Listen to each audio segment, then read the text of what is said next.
or place a folded towel under your palms for cushioning. The Japanese approach is always to modify rather than skip the movement entirely.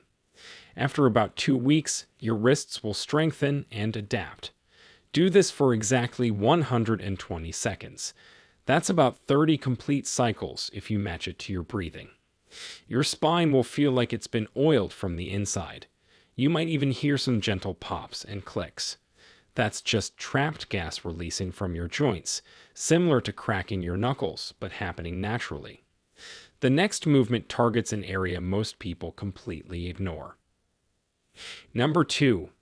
The ankle and hip circles, Japanese K10 movement. Sit on your bed with one leg extended. Start making slow circles with your ankle. 10 circles clockwise, 10 counterclockwise. Then switch legs. Sounds too simple to matter, right? That's what researchers thought too, until they measured what happens inside your body during this movement.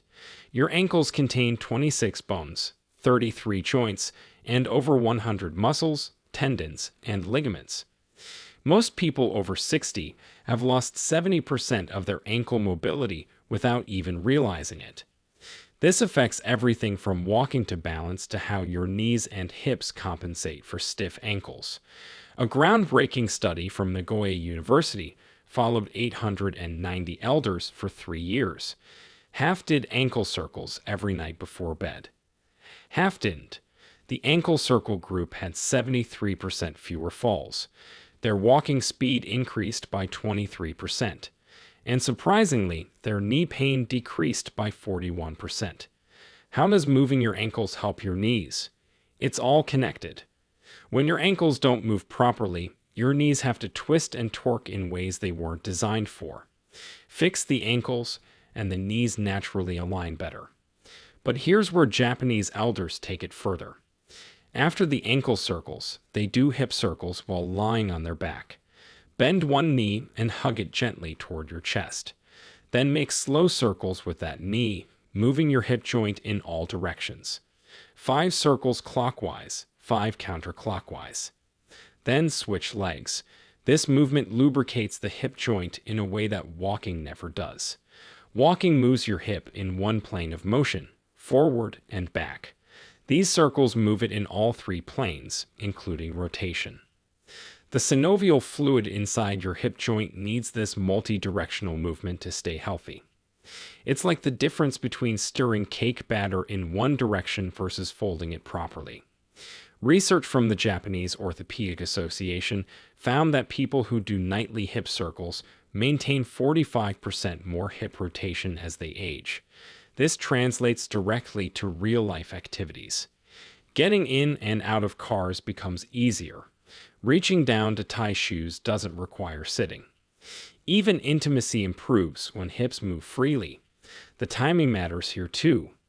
Doing these circles right before sleep means your joints stay mobile through the night instead of stiffening up from 8 hours of stillness. Your body produces most of its joint lubricating fluid during deep sleep. These movements prime the pump for that natural production. Start with small circles and gradually make them bigger as your range improves. If you hear clicking or popping, that's okay as long as there's no pain. You're breaking up adhesions that have formed from years of limited movement. Japanese elders often do these circles while listening to calm music or reviewing their day with gratitude. They've turned it into a meditative practice rather than just an exercise. And now, the movement that shocked researchers with its powerful effects. Number 1. The wall legs elevation, Japanese Kabe Ashi Age. This is it. The movement that seems almost too simple to be the most important. You lie on your back near a wall and put your legs up against it. That's the entire movement. Hold for 3 to 5 minutes. Done. But what happens during those 3 to 5 minutes is anything but simple. Researchers at the Tokyo Metropolitan Institute of Gerontology were studying inflammation in aging joints when they stumbled upon something unexpected. Elders who regularly elevated their legs before bed had 43% more synovial fluid in their joints compared to those who didn't. Synovial fluid is your body's natural joint lubricant. It's what keeps your knees, hips, and spine moving smoothly without pain. Production naturally decreases with age, dropping by about 50% by age 60. This is why morning stiffness gets worse as we get older. But here's the breakthrough discovery. When you elevate your legs above your heart, it triggers a cascade of beneficial processes. First, lymphatic drainage increases by 95%. Your lymph system doesn't have a pump like your heart. It relies on movement and gravity to circulate. All day long, lymph fluid pools in your legs, carrying inflammatory compounds that cause swelling and stiffness. Elevating your legs flushes this fluid back toward your core, where it can be filtered and cleaned. Second, this position decompresses your spine in a way that no other movement does. When you're upright all day, your spinal discs get compressed. Lying with legs elevated creates a gentle traction effect. The spaces between your vertebrae open up by about 2 millimeters. That might not sound like much, but it's enough for fluid to rush back into your discs, rehydrating them overnight. The research study followed 1,200 Japanese elders for 5 years. Those who did this simple legs-up position every night before bed reported 64% less morning joint pain. Their flexibility tests improved by 31%. But here's the most impressive finding. Their sleep quality scores increased by 52%. It turns out that draining excess fluid from your legs helps prevent those midnight bathroom trips that interrupt deep sleep. The proper setup matters more than you might think. Your buttocks should be about 6 inches from the wall, not pressed right against it. This creates the optimal angle for drainage without straining your hamstrings.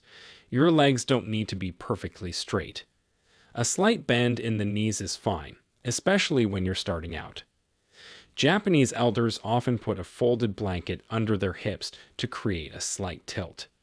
This enhances the drainage effect even more. They breathe deeply and slowly during this time, often counting to 100 breaths. The deep breathing enhances lymphatic flow through the diaphragm's pumping action. Some people worry about blood rushing to their head. That's not how it works. Your body has mechanisms to regulate blood pressure regardless of position. The slight increase in blood flow to your upper body actually helps deliver nutrients to your spine and organs while you sleep. If you have severe circulation issues or certain heart conditions, check with your doctor first. But for most people over 60, this position is not just safe but therapeutic. Start with just 2 minutes if 3 feels too long. Build up gradually over 2 weeks. Your legs might tingle at first as circulation changes. That's normal and actually a sign that stagnant fluid is moving. At the end, these 5 movements, done in this exact order, take just 12 to 15 minutes total. The Japanese elders who maintain remarkable flexibility into their 90s don't see this as exercise. They see it as nightly body maintenance, as essential as brushing their teeth. They've proven that aging doesn't have to mean stiffness and pain. Your joints can stay fluid and flexible if you give them what they need. The science is clear. The results are measurable. And unlike complicated exercise programs or expensive treatments, these movements are accessible to almost everyone. Start tonight. Your body has an amazing ability to improve at any age. Those Japanese elders touching their toes at 92 didn't start at 92. They started with simple movements and stayed consistent. In 3 months, you'll move differently. In 6 months, you'll feel like you've turned back the clock. In a year, you might be the one surprising people with your flexibility. The only requirement is showing up to your bedroom floor every single night and giving your body these 12 minutes of attention it desperately needs. Now, we want to hear from you. What's the one daily movement that's become harder for you over the years? Is it getting up from the floor, reaching behind your back, or maybe something as simple as looking over your shoulder while driving? Which of these movements are you excited to try tonight? Share with us your experiences and opinions in the comments below.